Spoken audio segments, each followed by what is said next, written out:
Bonjour à tous, j'espère que vous allez bien. Alors aujourd'hui je vous retrouve pour une petite rapide pause dans ma série calendrier de l'Avent. Alors je sais à quel point vous attendez ces vidéos, vous êtes très nombreuses tous les jours à me poser des questions sur le clinique, le rituals, le pollen joe, etc.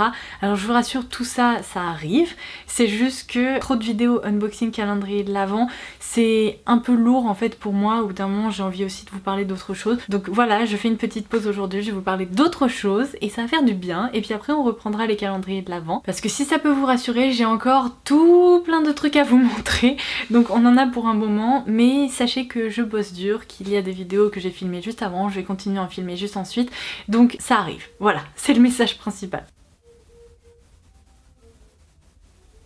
Je sais pas si vous pouvez l'entendre, mais j'ai mon voisin du dessus qui s'est mis au trombone. Ou en tout cas ça en a l'air. Ou alors c'est un jeu pour enfants. Je ne sais pas. Bref, alors aujourd'hui j'ai envie de vous parler d'un truc hyper excitant. Tout d'abord, on va commencer l'histoire du début. Est-ce que vous vous souvenez quand la palette New Nude de Huda était sortie, je vous avais dit cette palette est vraiment hyper originale puisque bon déjà l'harmonie proposée était très sympa, c'était pas du nude chaud comme on pouvait voir jusqu'à présent, c'est vraiment du nude qui tournait autour de mauve, de rose, etc. Mais le plus intéressant en fait dans cette palette ce sont ces fards texturés. Alors je vous parle pas des deux fards pailletés qui sont juste ici, je vous parle vraiment de ce fard-ci ou encore de ces deux-là. Et en fait dans cette palette ils sont au nombre de 4 et lorsqu'on les observe de très près, ce sont des fards qui sont marbrés et on dirait qu'en fait ce sont des bijoux qui ont été complètement concassés et qui ont été glissés dans cette palette. Et je me souviens en fait dans ma vidéo, je crois que je vous avais filmé une vidéo ou c'était un article, je me souviens plus, je crois que c'était une vidéo, je vous avais dit c'est la première fois que je vois un truc comme ça et en fait depuis j'en avais pas vraiment revu dans d'autres marques et c'est vrai que c'est une texture que j'adore, c'est un rendu sur la paupière que j'adore puisque ce sont des fards très lumineux. Je vais vous montrer hop avec celui-ci. Vous voyez, ça crée vraiment un effet métallique, perlé, lumineux qui est sublime sur la paupière. Et donc ces fards là, je m'en sers très régulièrement. En fait, je me tourne vers eux parce que je trouve qu'ils apportent un effet métallique un peu paupière mouillée qui est sublime. Absolument sublime. Et du coup, je m'étais un peu donné pour mission de trouver un équivalent quelque part parce que c'est vrai qu'ici on a seulement 4 teintes et ça a été très long, j'en ai pas trouvé, mais récemment, je me baladais sur le site de YesStyle pour changer et je suis tombée sur ces petites choses. Ce sont des fards Missha qui sont des fards individuels. Il existe 14 teintes dans la gamme et puisque je ne fais pas les choses à moitié, je crois que j'ai commandé les 14 teintes. En tout cas, j'espère que j'ai pas de doublons, mais il ne me semble pas. Et alors ces petits fards s'appellent les Modern Shadow Glitter Prism. Je vous laisserai évidemment le lien ci-dessous, les teintes dont je vais vous parler, la référence exacte de ces fards. Mais je ne les ai pas encore testés. On va faire un petit crash test ensemble dans cette vidéo puisque j'ai envie de les comparer au phare de la palette New Nude d'Huda Beauty puisque je suis sincèrement en train de me demander s'il ne s'agit pas de dupe de ces fards là et si j'ai enfin trouvé une alternative après tant de temps de recherche, je vais être la plus heureuse au monde. Alors même s'il ne s'agit pas de dupe exacte, je vais vous dire, ces fards ont l'air tellement beaux, ils ont l'air tellement lumineux avec des effets, des reflets, etc. que j'ai hâte de mettre mes doigts dedans. Vous voyez un peu de quoi je parle et pourquoi j'ai l'impression que ce sont un peu des dupes. Donc sachant que ça faisait un petit moment que je vous avais pas proposé de revue express, et bien je me suis dit que ça allait être l'occasion parfaite de comparer ces fards Missha issus de la K-Beauty qui sont déclinés quand même en 14 teintes avec les superbes fards qui se trouvent dans cette palette New Nude de Huda Beauty en espérant trouver une alternative à un prix raisonnable d'ailleurs puisque ce sont des fards qui coûtent pas très cher. Il me semble qu'ils sont proposés autour de 7 ou 8 € l'unité. Donc on va tester ça ensemble et bien sûr j'espère que ça vous plaira. Si vous aimez ces vidéos dédiées aux dupes, à des tests make-up, etc. je vous invite à vous abonner puisque c'est gratuit, ça vous permettra de louper aucune de mes futures vidéos. Je parle de ça toutes les semaines donc n'hésitez pas à rejoindre cette grande famille de beauty addicts et du coup c'est parti! Alors comme je vous le disais, on va se concentrer sur le cadre de la palette New Nude d'Huda Beauty et tout particulièrement de certains fards qu'on retrouve dans cette palette pour lesquels j'ai eu un vrai coup de cœur. Vous me connaissez, j'adore les fards lumineux et donc évidemment lorsque je l'ai ouverte, mon regard a immédiatement été attiré vers par exemple le fard Crave ou encore le fard Daydream ou bien le fard Fantasy et enfin le fard Charmed. Et lorsqu'on les prélève, on a l'impression qu'il s'agit vraiment de fards mi-crème mi-poudre qui dans l'ensemble s'étale très très bien, que je vous conseille d'utiliser au doigt puisque c'est ainsi qu'on peut obtenir le meilleur rendu sur la paupière. Ce sont des fards métalliques lumineux dans lesquels on peut parfois voir apparaître des reflets et c'est vraiment superbe à observer. Alors je m'étais donné pour mission de trouver des dupes ou en tout cas peut-être d'autres teintes dans d'autres marques et c'est très très difficile à trouver. Comme je vous le disais, j'ai cherché pendant très longtemps et je suis tombée complètement par hasard il n'y a pas si longtemps sur le site de YesStyle sur des fards Missha qui s'appellent donc les Modern Shadow Glitter Prism. Alors il y a 14 teintes qui sont proposées et là on va se concentrer donc sur le cas de ces fards là. Je vais tout saouler de swatcher et je vais vous expliquer un petit peu la différence avec les fards Huda. Alors vous allez pouvoir le voir mais en apparence ces fards sont très similaires. C'est-à-dire qu'on retrouve vraiment cet aspect un peu prisme avec plusieurs teintes qui composent un seul fard pour créer de jolis reflets et un effet très lumineux.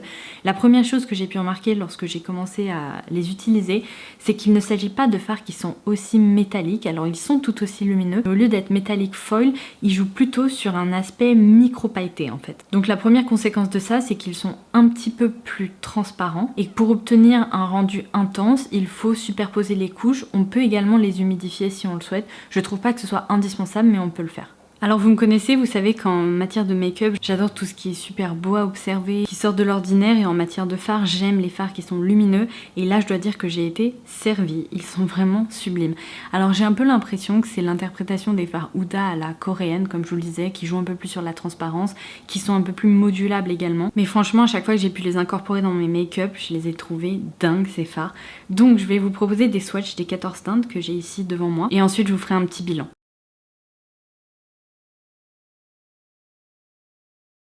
Alors on commence par la teinte Dragon Prism qui est une base rose-rouge assez chaude avec des reflets verts dorés qui sont vraiment mélangés avec cette base et ça crée un fard sincèrement assez unique parce que j'ai rarement vu des teintes pareilles. Ensuite on passe à la teinte Ultimate Prism et cette fois-ci on est plus sur une teinte qu'on pourrait peut-être retrouver dans d'autres marques ou d'autres palettes. Mais mine de rien, ce qui joue énormément dans ces fards, c'est que tous les petits pigments en fait qu'on voit apparaître dans le pan, on les retrouve sur la paupière et ça c'est assez dingue, ça crée beaucoup de reflets. Ensuite, un de mes préférés évidemment, c'est aussi un des fards les plus lumineux. Mais du coup, il s'agit vraiment d'une base complètement perlée avec des reflets dorés, bleus, roses. Et donc c'est une base, je dirais, blanche champagne avec tous ces reflets qui apparaissent. Ça crée un fard un peu doré, très doux, qu'on peut utiliser en coin interne ou sur la paupière. Ensuite, on a le fard Red Beam Prism qui... en effet, tire un peu vers le rouge orangé. À l'intérieur, lorsque je me rapproche, je peux observer des reflets dorés, bleutés. Et il est tellement micro-pailleté, c'est incroyable. Ensuite, ce joli petit fard lilas qui s'appelle Stella Prism.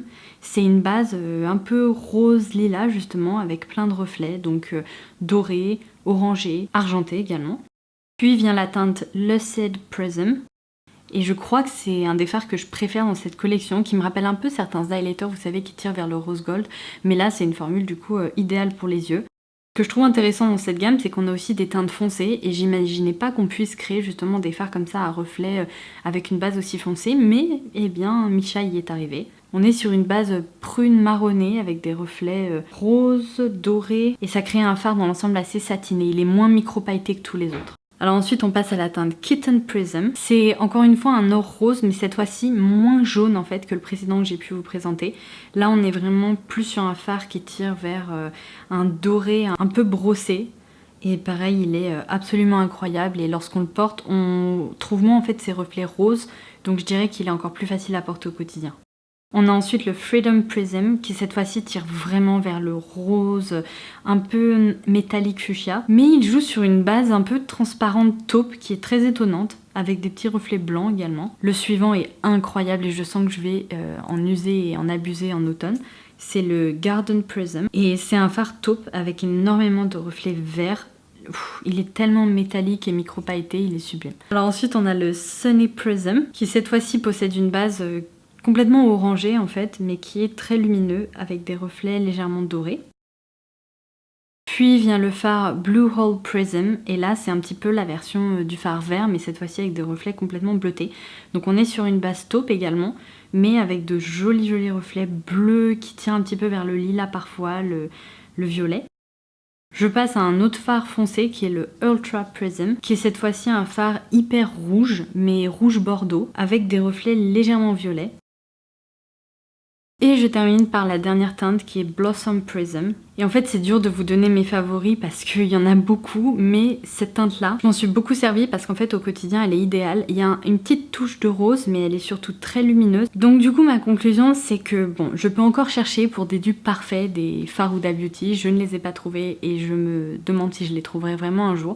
En revanche j'ai trouvé une alternative qui est quand même assez proche, qui ne possède pas tout à fait le même rendu, mais ce sont des petites merveilles, hein, il faut bien l'avouer. Donc si jamais il vous intéresse, eh bien je vous conseille vivement de vous pencher sur leur cas. Il me semble que ce sont des éditions limitées et souvent les éditions limitées, quand j'en parle sur YesStyle après, les stocks ont tendance à disparaître assez vite, donc je ne sais pas du tout si ça sera réapprovisionné, etc. Donc en gros si ça vous tente, foncez, ce sont des fards qui coûtent pas très cher et qui pourtant sont sublimes. Franchement je suis ravie d'avoir toute la collection parce que ce sont des fards en fait qui sont vraiment unique. Même les teintes qui en apparence sont assez proches, bah finalement le rendu sur les paupières est vraiment très différent. Et on peut bien sûr les porter seuls, mais on peut aussi finalement les associer avec des fards mat ou d'autres fards qu'on aime porter. Et on peut les appliquer finalement en tant que top coat sans problème. Sachant que la plupart d'entre eux ont une base transparente, et bien ça permettra de pimper un peu votre maquillage. Voilà, j'espère vraiment que cette petite découverte vous aura plu, qu'elle vous aura donné envie, parce que je vais vous dire, moi quand j'avais vu les visuels... J'avais limite la bave qui coulait tellement je trouvais ça beau. Et maintenant que j'ai pu les voir et jouer avec, eh bien je ne suis vraiment pas déçue. Ce sont des petites pépites.